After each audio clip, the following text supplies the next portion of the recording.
Assalamualaikum warahmatullahi wabarakatuh. Alhamdulillah, al-khairu wasyarru bimasyiatillah.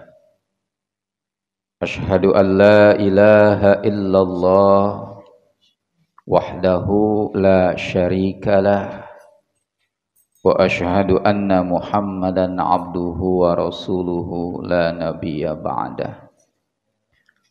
Allahumma salli wa sallim wa barik ala sayyidina Muhammad wa ala alihi wa ashabihi wa mawalah wa manittaba'a hudah ila yaumil qiyamah wa sallim tasliman katsira, amma ba'du.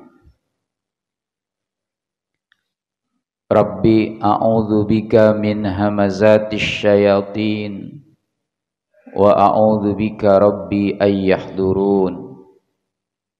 Rabbi shrah li sadri wa yassir li amri wahlul 'uqdatam min lisani yafqahu qawli waj'al li waziran min ahli walhamdulillahi rabbil alamin.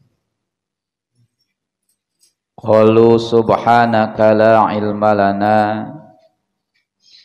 illa ma 'allamtana innaka antal alimul hakim. La haula wala quwwata illa billahil aliyyil azim. Ashabul fadilah, para asatid, para kiai, para hujjaj, para tokoh, para sesepuh, terkhusus kepada Ketua DKM Masjid Jami Baitur Rahim Al-Ustadz Rusmadi beserta segenap pengurus, Al-Mukarram guru kita Al-Ustadz Al-Hajj Bukhari, Al-Ustadz Umar Dhani, Al-Ustadz Oming, dan para asatidzah yang lainnya. Afwan, saya tidak sebutkan satu persatu. Para bapak, ibu, hadirin hadirat jamaah salat subuh yang seluruhnya tanpa terkecuali yang selalu diberkahkan dan dimuliakan Allah Subhanahu wa taala. Alhamdulillah wa syukru ala ni'amillah, di kesempatan pagi hari ini kembali Allah gerakkan jiwa raga kita, semangatkan hidup kita, bahkan hidupkan hati kita untuk selalu meraih dan menyambut rahmat, maghfirah, keberkahan dan kemuliaannya, hadir di rumahnya, menunaikan sholat subuh berjamaah. Mudah-mudahan ibadah yang kita lakukan, khususnya sholat subuh, benar-benar diterima dan diridai oleh Allah Subhanahu wa taala. Bahkan ini menjadi wahana kafarah dari langkah kaki kita, ayunan tangan kita,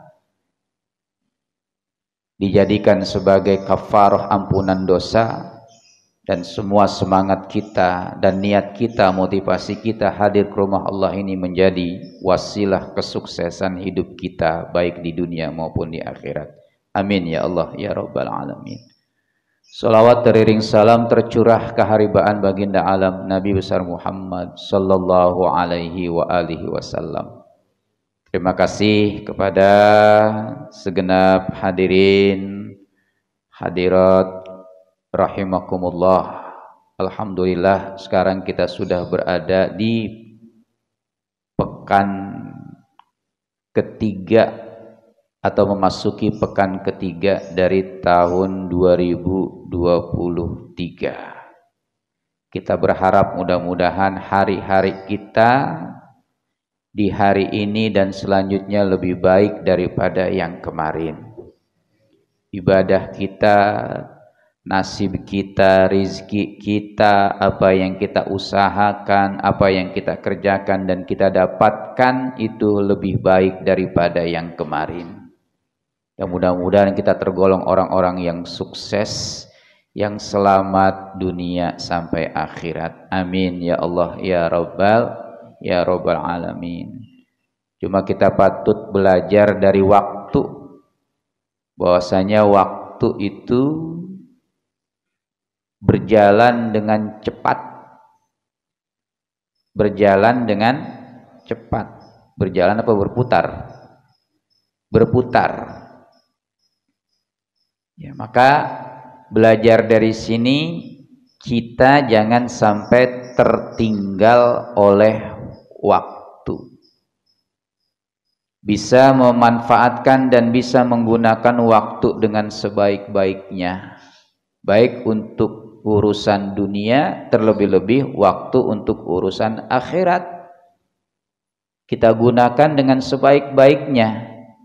Karena kalau seandainya enggak digunakan dengan sebaik-baiknya, nanti kita akan termakan atau terbilas, bahkan tergilas dengan waktu.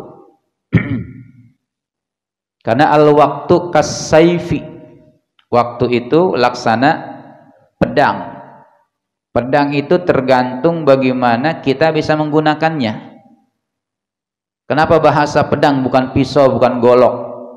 Ternyata bahasa pedang itu lebih menebas, lebih tajam daripada pisau atau golok. Lebih serem kedengarannya. Lebih takut kita dengan karisma dan wibawanya. Maka in lam taqta'hu qata'aka. Kalau kita nggak bisa menggunakan pedang itu dengan sebaik-baiknya, maka bisa jadi pedang itu akan menebas diri kita. Pembelajarannya apa? Kalau kita umpamakan pedang itu laksana waktu, kalau kita gunakan waktu dengan sebaik-baiknya, maka akan menghasilkan karya, akan menghasilkan buah dari apa yang kita usahakan, manfaat dan faidah dari semua yang kita kerjakan. Tetapi kalau kita terbuai, terlena, bahkan termakan oleh waktu, nanti kita akan dilibas dan akan disakitkan oleh waktu. Na'udzubillah summa na'udzubillah. Seperti pedang lah begitu. Kalau kita bisa menggunakan pedang, maka bisa mendatangkan manfaat, bisa menebas pohon, bisa memotong rumput, ataupun menghunus musuh dan lain sebagainya. Tapi kalau kita nggak bisa menggunakan, bisa jadi pedang itu akan menghunus kita. Na'udzubillah summa na'udzubillah. Terus belajar dari waktu apa? Waktu itu nggak pernah lelah. Pernah nggak waktu itu ngeluh sehingga dia berhenti sejenak? Ibarat jam dinding, kalau seandainya dia itu berada di posisi jam 7, dia bilang dulu istirahat dulu, capek. Bagaimana rasanya kalau seandainya dia nggak mau bergerak lagi? Udah bertanya-tanya manusia, ya. Malaha wa yaqulul insanu malaha. Maka manusia akan bertanya, kenapa bumi kayak begini, kenapa dunia kayak begini, kenapa jam udah nggak mau lagi beredar atau berputar, ya. Bertanya-tanya manusia. Subhanallah. Jadi belajar dari waktu, bahwasanya waktu itu tidak ada lelahnya. Tidak ada lelahnya. Maka beredarnya waktu seperti putaran evolusi putaran tuh. Enggak berjalan lurus, baik horizontal ataupun vertikal, tapi berputar. Nanti dia akan ketemu lagi dengan waktu yang serupa, dengan tempat yang sudah ia mulai. Dari pagi, siang, sore, malam, ketemu pagi lagi. Dari jam 1, jam 2, jam 12 sampai jam pukul 24 kembali ke jam 1 lagi. Artinya apa? Enggak bosan-bosan dengan rutinitas yang ada. Maka ini yang menjadi pembelajaran kita. Banyak kewajiban yang harus kita tuntaskan dan kita kerjakan. Belajarlah dengan waktu tanpa bosan. Kalau sudah bosan maka akibatnya akan fatal. Dan yang ketiga, belajar dari waktu, bahwasanya waktu itu tidak akan terulang kembali. Ini kita yang udah usia kayak begini nggak akan kembali kepada usia remaja lagi, nggak akan kembali ke usia anak-anak lagi. Paling kalaupun kembali nanti karakternya, sifatnya itu kembali kepada anak-anak, ya. Tetapi takdir dan ketentuannya itu nggak bisa kembali seperti semula. Ya. Ibarat ibu yang melahirkan anak, kira-kira mau nggak ibu mengembalikan anaknya ke rahimnya lagi, dikembaliin? Nggak mau kan? Nah seperti itu, nggak akan kembali sesuatu yang sudah terjadi. Lan tarji'al ayyamul lati madad. Hari-hari kita yang telah berlalu tidak akan kembali. Bahasa kita kepengen rasanya kembali muda lagi, begitu. Mau nggak kembali ke muda lagi? Kembali muda lagi mau nggak? Ya, subhanallah, tabarakallah. Angan-angan saja.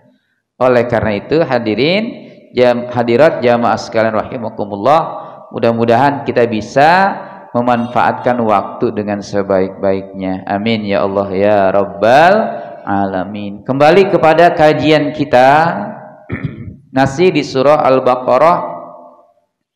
Sekarang ayat 78. Qala al-musannifu rahimahullah wa nafa'ana bi'ulumi. Qala radhiyallahu an. Qala Allah Ta'ala fi kitabihil karim wa huwa asdaqul qailin wa bihudahu yahtadil muhtadun. A'udzu billahi samii'il 'alimi minasy syaithanir rajim. Bismillahirrahmanirrahim. Wa minhum ummiyuna la ya'lamuna al-kitaba illa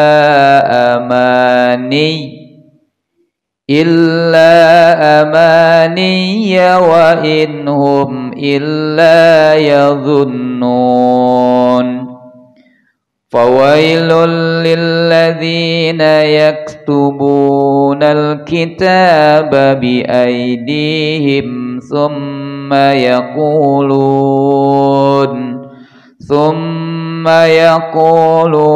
hadha min indillahi liyashtaru bihi thamanan qalila.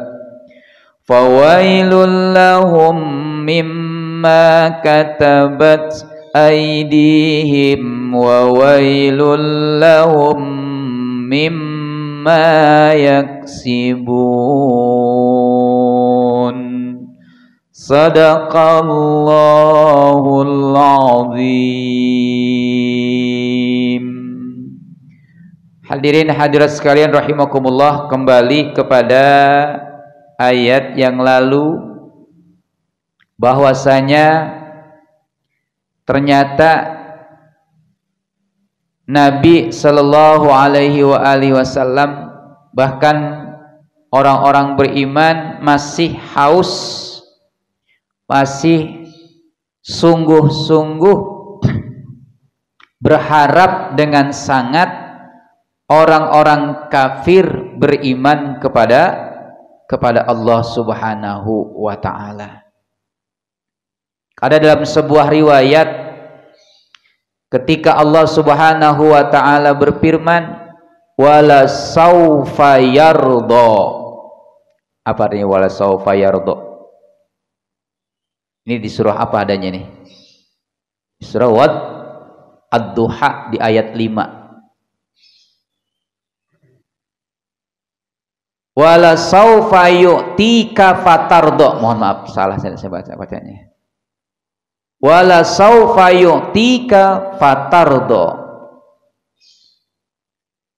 Dan sungguh pasti nanti Allah akan berikan apa aja yang kamu mau, asalkan kamu senang. Tuh. Jadi sebenarnya kalau Allah mau berikan sesuatu kepada Nabi, semua yang diminta sama Nabi itu akan dikabul oleh Allah. Apa aja, asal Nabi senang. Mau harta diberikan, jabatan kalau mau, ya, semua dunia pun bila perlu diberikan kepada Nabi SAW, asal Nabi senang. Tapi Nabi SAW itu tidak suka dengan apa yang menjadi materi dunia. Maksudnya, mungkin logikanya jawabannya begini, kalau kita Pak ditawarkan oleh Allah, apa yang kamu senang akan diberikan semuanya oleh Allah, apa ya kira-kira yang kita minta? Apa kira-kira? Duit, harta, ya kan? Paling yang bersifat materi dan duniawi. Itu Nabi SAW ditawarkan oleh Allah, apa aja yang kamu mau dan minta akan kami turutkan asal kamu senang. Bapak Ibu kalau dikasih duit senang nggak? Minta dikasih sama Allah. Itu kalau untuk ukuran Nabi. Tapi Nabi nggak mau uang, Nabi nggak mau harta, Nabi nggak mau materi, Nabi nggak mau jabatan, nggak mau dunia. Yang diminta apa? Yang diminta oleh Nabi adalah jangan sampai umatku itu ketinggalan masuk surga. Masya Allah. Itu yang diminta sama Nabi. Jadi beliau berharap agar supaya apa? Umat Rasulullah seluruhnya masuk surga. Makanya Nabi itu masih serakah,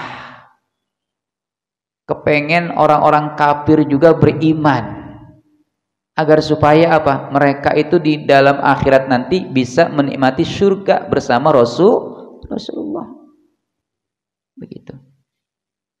Makanya kan ada hadis yang menyatakan kullu ummati yadkhulunal jannah. Setiap umatku itu semuanya masuk surga illa man aba, kecuali orang yang ogah, orang yang embung, nggak mau masuk surga.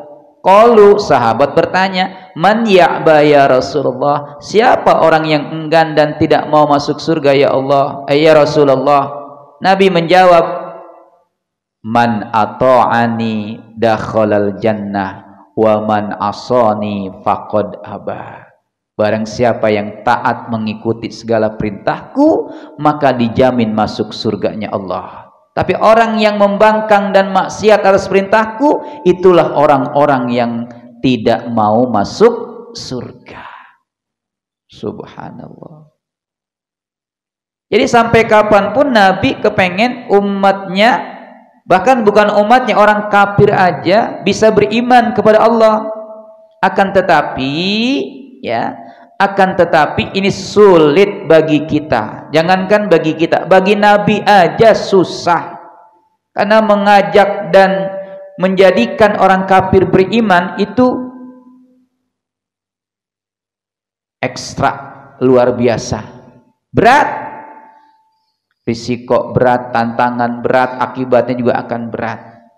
Makanya urusan iman ini kembali kepada Allah. Kewajiban Nabi termasuk juga kewajiban kita adalah al-balagh, menyampaikan. Kalau sudah disampaikan, terlepas itu hak mereka mau beriman atau tidak, itu urusan mereka kepada Allah Subhanahu wa ta'ala. Hadirin hadirat rahimakumullah. Nah, kenapa mereka semuanya itu tidak mau diajak beriman kepada Allah, karena salah satu di antaranya adalah wa minhum ummiyuna la ya'lamunal kitaba illa amaniya wa inhum illa yadhunnun. Di antara mereka ada yang ummi. Ummi itu artinya buta huruf, bukan ummi. Kalau ummi itu artinya ibuku. Tapi kalau ummi, iya-nya disentak lagi, ada dua tasdid di situ. Mimnya ada tasdid, iya-nya juga pakai tasdid. Jadi ummi. Kalau ummi kan iya-nya panjang tuh. Ya, mimnya dipanjangkan karena ada iya sukun. Tapi kalau ummi itu iya-nya dikagetkan atau tasdidkan. Artinya ummiyun, mereka itu buta huruf. Apa buta huruf? Nggak bisa baca, nggak bisa nulis. Karena nggak bisa baca, nggak bisa nulis, mereka nggak bisa memahami. Akhirnya ikut-ikutan apa kata orang dahulu, apa kata nenek moyang mereka. Karena mereka, nenek moyang mereka menyembah batu, ya mereka nyembah batu. Tuh. Karena nenek moyang mereka menyembah api, menyembah matahari, mereka mau menyembah api dan menyembah matahari. Karena apa? Ummi. Mereka itu buta huruf, nggak tahu apa-apa. Maka kewajiban kita nih di sini selaku umat Nabi Muhammad SAW, jangan buta huruf, alias kudu belajar. Jangan besok alasannya, kamu kenapa kamu nggak ngerjain? Emang kagak tahu saya mah gitu. Emang kagak tahu. Nah ini PR buat kita sekalian supaya apa? Supaya tahu, ngeh dan sadar dengan kewajiban. Ya, karena berbicara masalah Islam sekarang udah menyebar kemana-mana. Berbicara masalah guru ini udah banyak di mana-mana, di majelis taklim, di masjid, di musola, banyak tempat bertanya. Jangan ketika melakukan ibadah enggak bisa melakukannya, jawabannya apa? Enggak tahu. Sebenarnya permasalahannya bukan enggak tahu, tapi karena enggak mau tahu. Enggak mau tahu itu enggak mau belajar namanya. Sama kayak mereka, akhirnya apa? Gara-gara enggak mau tahu, ummi, buta huruf, mereka melakukan apapun ibadah, kata mereka ibadah, itu ikut-ikutan dari apa yang dikerjakan oleh mereka-mereka yang terdahulu. Masya Allah. Ya, alhamdulillah di sini sekarang udah tiada lagi orang yang ngancak. Apa ngancak? Sesajen. Kalau ngadain acara kudu bawa sesajen ke balong dulu. Ya. Apaan yang dibawa tuh? Buahan apa makanan apa nasi? Ya, apa beda tuh? Kopi, lisong segala macam rupa. Tuh sekarang alhamdulillah udah nggak ada, udah bersih. Kenapa bersih? Udah tahu itu caranya salah. Alhamdulillah. Berkat ilmu yang kita dapatkan. Udah diajarkan dan diperintahkan kepada mereka di dalam kitab-kitab mereka untuk beriman kepada Allah. Emang nggak mau baca, nggak mau dipelajari, akhirnya buta huruf, ngikut dan mengikut-ikuti apa yang dilaksanakan orang-orang terdahulu mereka. Ya, nggak tahu isi kitab, bahkan mereka itu hanya angan-angan aja.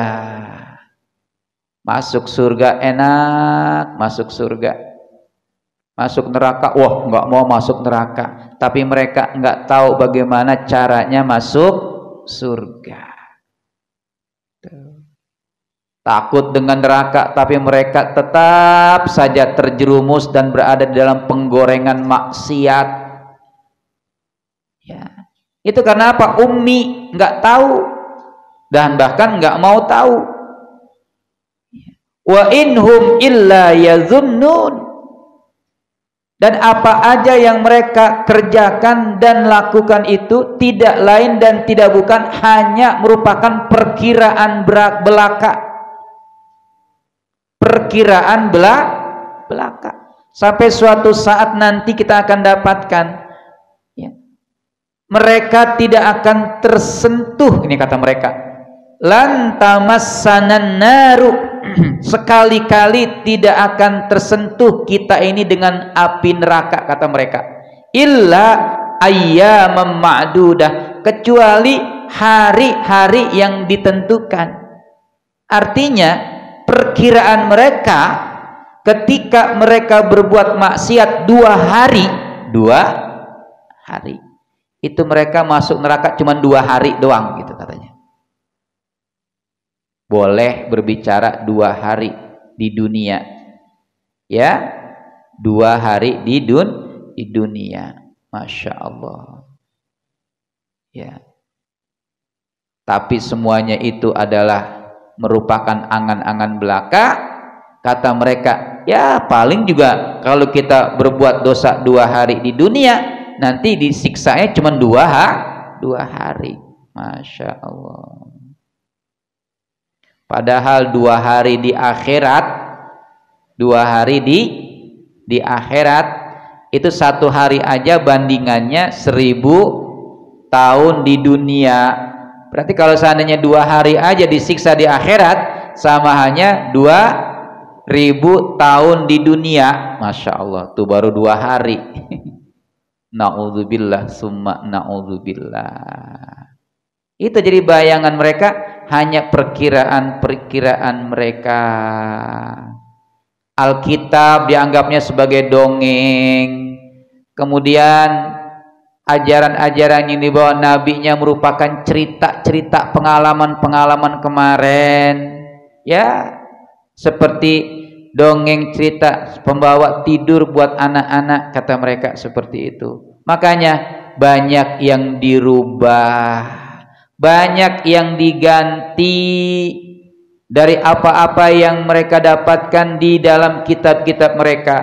Makanya diancam oleh Allah dengan ucapan fawailul lilladzina yaktubunal kitaba biaidihim. Celaka dan maka celakalah bagi orang-orang yang menulis kitab mereka biaidihim, dengan tangan-tangan mereka. Maksudnya kitab Taurat yang udah ada diganti dengan tangan-tangan mereka. Seakan-akan mereka membuat dan merubah Al-Quran yang sudah baku datangnya dari Allah. Bukan seakan-akan lagi, udah pasti. Summa yakulun, setelah dirubah apa kata mereka? Mereka berkata, hadza min indillah. Ketahuilah, yang mereka rubah, yang mereka tulis dengan tangan mereka sendiri, dikatakan dan dinyatakan ini dari Allah. Dari Allah kayak begini, begitu. Padahal itu dari tangan-tangan kotor mereka yang menodai kesucian kitab Taurat. Buat apa itu semuanya, hadirin? Tidak lain dan tidak bukan liyashtaru bihi samanan qalila, agar supaya mereka bisa jual ayat tersebut, ya, dengan harga yang kecil, harga yang semu, yang sementara, yang cepat habisnya, begitu. Yakni dengan apa? Harta, kedudukan. Biar supaya dapat harta, dia rubah tuh ayat Allah. Biar supaya dapat kedudukan, dia ganti keimanannya dari beriman kepada Allah kepada ketidakberimanan mereka kepada Allah. Maka mereka mengganti iman dengan kesesatan. Itulah liyashtaru bihi samanan qalila. Mereka menjual ayat-ayat Allah dengan harga yang sangat murah agar supaya bisa mendapatkan materi dunia. Bisa aja kayak begitu. yang haram dihalalkan, yang halal diharamkan, begitu. Yang ada dibuang.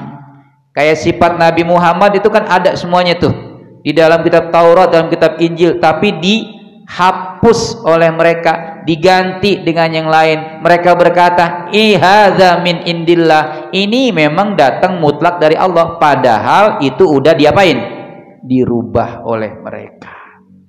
Masya Allah. Maka diancam oleh Allah Subhanahu wa ta'ala, fawailul lahum mimma kasabat. Maka kecelakaanlah buat mereka dari apa-apa yang kasabat dilakukan, aidihim tangan-tangan mereka, wa wailul lahum mimma yaksibun. Dan celakalah, berapa kali Allah ngomong celaka, celaka, celaka. Pertama, fawailul lahum mimma kasabat. Allah mengatakan bahwasanya celaka. Ya. Sebelumnya Allah ucapan fawailul lilladzina yaktubunal kitaba biaidihim, celaka juga. Dilanjutkan dengan fawailul lahum mimma kasabat, celaka bagi mereka yang berusaha dengan tangan-tangan mereka, sampai fawailul lahum mimma yaksibun. 3 kali Allah mengucapkan kalimat celaka, celaka, celaka dalam satu ayat. Ini menandakan bahwasanya apa? Berbahaya dan sangat riskan kalau mereka sudah berani mengganti ayat-ayat Allah dengan tangan-tangan nakal dan kotor mereka sendiri. Masya Allah. Oleh karena itu Al-Quran yang sudah baku nih jangan sampai dirubah. Kalau dirubah celaka, celaka, hancur, binasa, binasa. Ya, masih ingat kemarin ada ayat-ayat setan. Ada seorang tokoh bernama Salman Rushdie membuat potongan ayat Al-Quran, dibuat lagi tuh dengan ayat-ayat setan. Hidupnya enggak bahagia, hidupnya selalu dihantui dengan ketakutan dan kekhawatiran, dan dia mati dalam keadaan yang tidak baik. Naudzubillah. Begitu, jangan main-main sama Al-Quran. Ya. Celaka dan celakanya. Akhirnya, ini yang barusan saya baca di depan tadi. Wa qalu, mereka berkata, lan tamassanan naru illa ayyaman ma'dudah. Sekali-kali tidaklah menyentuh kami annar. Apa annar? Neraka, kata mereka. Ini udah memastikan aja mereka pasti nggak masuk neraka. Yang mereka lakukan dan yang mereka perbuat di dunia dengan menulis dan mengganti Al-Quran dengan tangan-tangan mereka, mereka mengatakan apa? Itu nggak ada dampaknya nanti. Dan mereka berani bersumpah dengan mendahului takdir Allah, lan tamassanan naru illa ayyaman ma'dudah. Sekali-kali tidak akan menyentuh apa? Diri kami, ini kata mereka. Annar, neraka. Bahasa sekali-kali itu kan nggak akan pernah. Mereka udah mendahului takdir Allah, berani melawan Allah, sehingga mengatakan nggak akan mungkin kita disentuh, jangankan dibakar, nyentuh aja kagak. Masya Allah. Padahal dalam Al-Quran Allah udah jelaskan sifat neraka jahanam itu, lahabannya, apa lahab itu? Gejolak apinya dan suara bakarannya. Bagaimana kalau api membakar itu suaranya apa? Kretek, kretek, kretek, apa bagaimana bunyinya begitu? Ya. Lahaban atau gejolak gemuruh suara api neraka jahanam dengan suara bakaran yang ada di dalamnya itu dijelaskan di Al-Quran apa? Sudah terdengar sejarak orang berjalan 500 tahun. Coba bayangkan. Orang berjalan ke suatu tempat selama 500 tahun. Itu api neraka udah kedengaran itu. Saking panasnya, Masya Allah. Mereka menganggap dengan kesalahan mereka nggak tersentuh, padahal amat sangat lahap, amat sangat gejolak, dan amat sangat gemuruh. Bahkan bahasanya melahap itu kan mau menyerang, mau makan, mau membakar. Saking galaknya api itu. Di dunia aja kayak begitu, apalagi di akhirat. 500 tahun orang berjalan, sepanjang itu api neraka udah kedengaran gemuruhnya. Masya Allah, saking dahsyatnya. Ya, bagaimana mereka berani bahwasanya sekali-kali tidak akan menyentuh kulit kita api neraka. Kata mereka seperti itu. Masya Allah. Illa ayyamam ma'dudah, kecuali hanya beberapa hari saja. Jadi angan-angan mereka mengatakan gini, seperti tadi yang saya ucapkan, kalau mereka berbuat maksiat 1 tahun, berarti dibakar cuman 1 tahun. 1 tahun kan sebentar, padahal mereka nggak ngira 1 tahun di akhirat itu berapa lama gitu. Masya Allah. Ya, mereka mengira bahwasanya kalau berbuat maksiat 1 pekan, paling dibakar cuma 1 pekan, 6 hari atau 7 hari. Mereka nggak menghitung berapa lama 1 hari di akhirat. Bandingannya tadi saya bilang di Al-Quran jelaskan ka'alfi sanatin. Jadi seperti 1000 tahun di dunia. 1 hari di akhirat bandingannya 1000 tahun di dunia. Nah, kalau sepekan kira-kira berapa hari itu? Masya Allah. Kita aja hidup di dunia 100 tahun kayaknya udah bosen, lama banget. Ada yang udah 100 tahun nih, yang jamaah hadirin jamaah sekalian rahimakumullah nih, yang hadir pada kesempatan pagi ini? Belum ada ya? Ya. Rasanya hidup di dunia 100 tahun kayaknya lama banget begitu. Masya Allah, tabarakallah. Ya. Qul, katakan, attakhadtum indallahi ahdan falay yukhlifallahu ahdah. Nabi sallallahu alaihi wasallam diperintah oleh Allah Subhanahu wa taala agar supaya menyampaikan kepada mereka dengan ala sabilil inkar wa taubih. Jadi menyampaikan Nabi ini ayat Allah atau perintah Allah dengan dasarnya adalah pengingkaran dan dasarnya untuk merendahkan dan menghinakan mereka. Apa yang disampaikan Nabi atas perintah Allah kepada mereka? Hal a'taqumullahul mitsaq wal ahda bidzalika. Bukankah Allah Subhanahu wa taala telah memberikan kepada kalian al-mitsaq, sumpah, wal ahda, dan janji.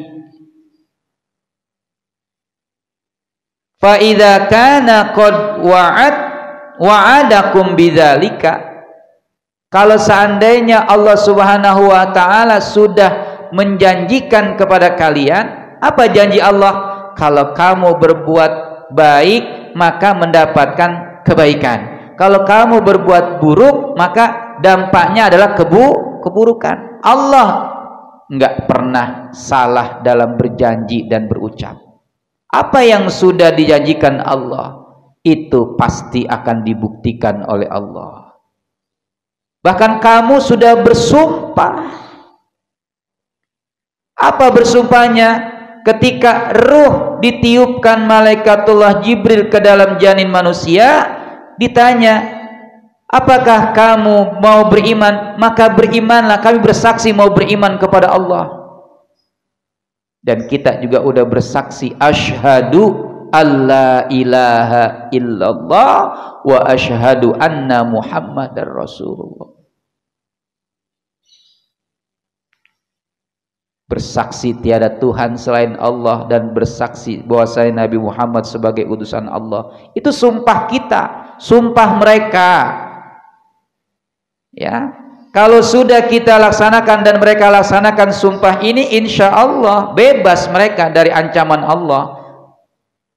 Nah, Allah berjanji kalau kalian melakukan dan melaksanakan perintahku, maka akan mendapatkan kenikmatan, kebaikan dan lain sebagainya. Tapi sebaliknya maka azab Allah lah yang akan menimpa kepada kalian.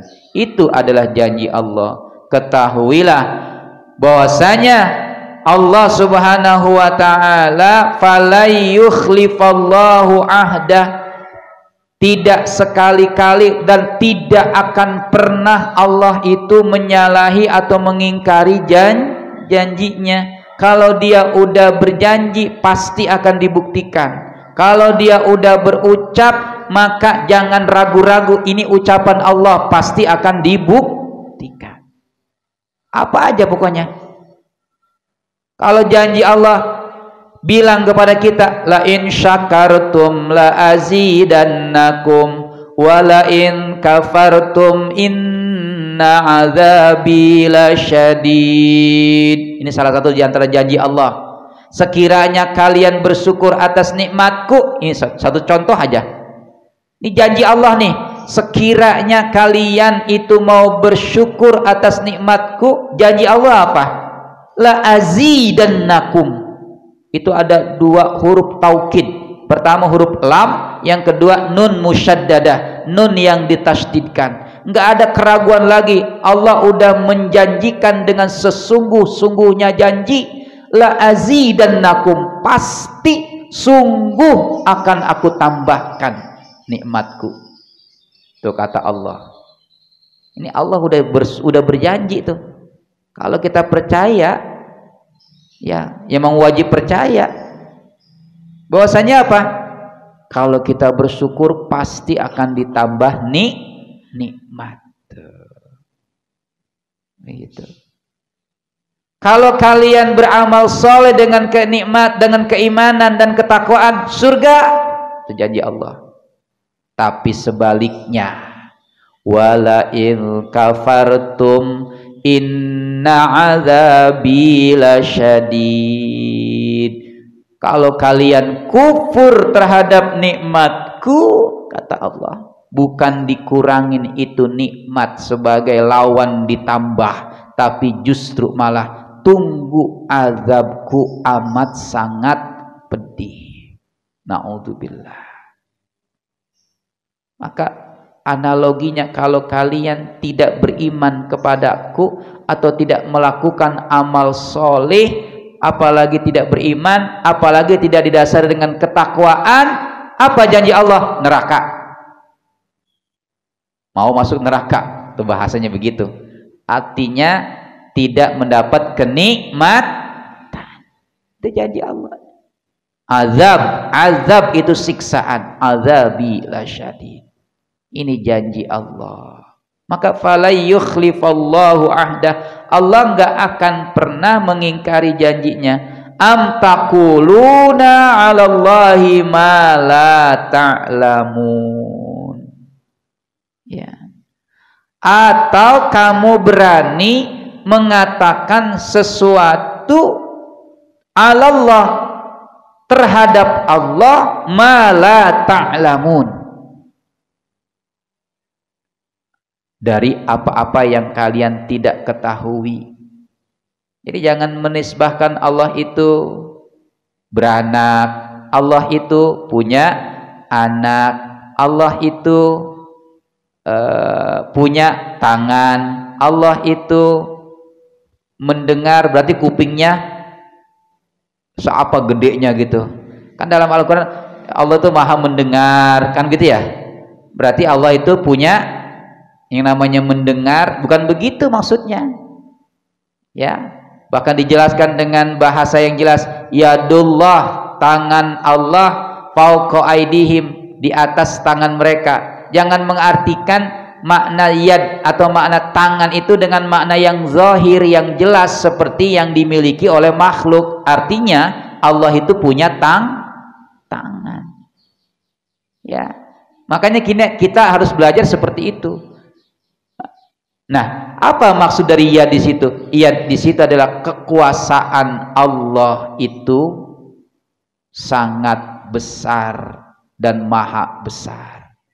Enggak ubahnya Allah menggenggam. Bahasa menggenggam berarti Allah punya apa? Telapak tangan, punya jari, kan menggenggam begitu. Bahasa menggenggam bukan diartikan dengan makna zahiri.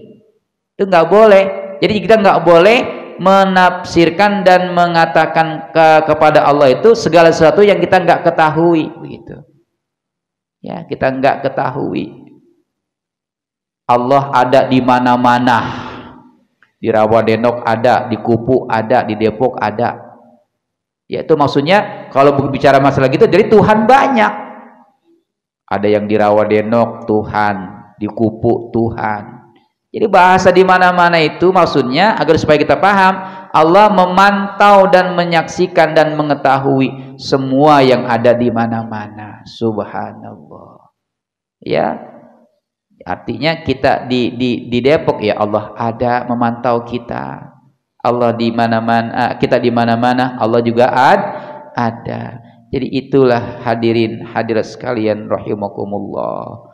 Bala man kasaba sayyi'atan wa ahatat bihi khati'atuhu fa ulaika ashabun nari hum fiha khalidun. Ya, memang orang yang melakukan keburukan atau dosa, wa ahatat bihi khati'atuhu, bahkan dia selalu diliputi dengan perbuatan dosa dan kesalahan, ketahuilah faulaika ashabun nar, mereka itu pada intinya nanti menjadi penghuni neraka, hum fiha khalidun. Nah, ini jawabannya, mereka kekal selama-lamanya di dalam nerakanya Allah, bukan waktu yang ditentukan sebentar, yakni dengan 1 hari, 2 hari, sepekan, 2 pekan, 2 bulan, tidak, tapi khalidina fiha, ya, dia selama-lamanya berada di dalam neraka. Na'udzubillah. Tapi berita gembira buat kita sekalian, walladzina amanu wa amilus solihat, orang-orang yang beriman dan diiringi keimanannya dan dibuktikan keimanannya dengan amilus solihat, mereka melakukan perbuatan solih, salat, zakat, puasa, dan ibadah-ibadah yang lainnya, baik yang wajib juga yang sunnah. Ya, kata Allah apa? Ulaika ashabul jannah, mereka ini adalah para penghuni surganya Allah. Kalau tadi penghuni neraka khalidin hum fiha khalidun, mereka kekal selama-lamanya di dalam neraka, sama juga dengan orang yang beriman dan bertakwa kepada Allah dengan mengiringi ketakwaan dan keimanan dengan amal soleh, ada di dalam surga, hum fiha khalidun, mereka juga kekal selama-lamanya di dalam surga dengan penuh kenikmatan. Amin ya Allah ya Rabbal alamin. Mudah-mudahan kita termasuk orang yang beriman dan bertakwa kepada Allah.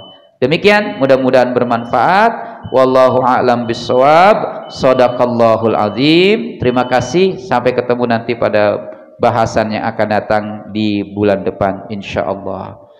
Ya, mohon maaf pada segala kurangan. Billahi taufiq wal hidayah wal afu minkum. Assalamualaikum warahmatullahi wabarakatuh.